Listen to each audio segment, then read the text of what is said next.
Bonjour et bienvenue dans ce nouveau numéro du Temps d'une bande-annonce, un numéro consacré à L'amour ouf, réalisé par Gilles Lelouch avec Adèle Exarchopoulos ou encore François Civil.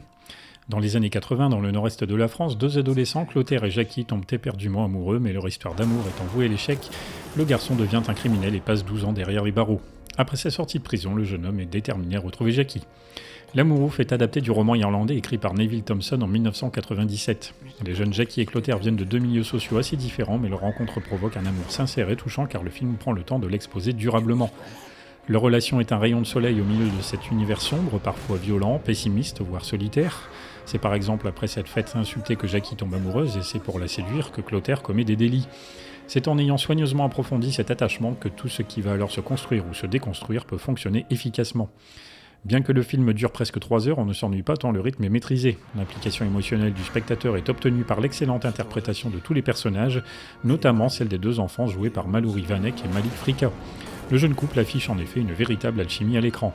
Enfin, une des particularités de l'œuvre repose sur son récit coupé en deux temporalités. Comme leurs personnages principaux, l'une ne pourrait exister sans l'autre, elle marque les oppositions symboliques de ce Roméo et Juliette modernisé. Clotaire enfant est plutôt perdu alors qu'adulte il sait ce qu'il veut, tandis que Jackie perd le fil de sa vie durant la deuxième moitié. Ajoutons à cela leurs origines différentes ou encore la présence de leurs parents, la mère pour Clotaire et le père pour Jackie, tout est construit pour les opposer.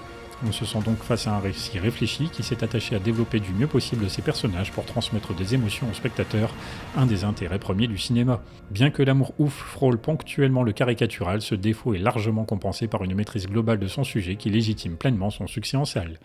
Merci de m'avoir écouté et n'oubliez pas, le temps d'une bande-annonce reviendra.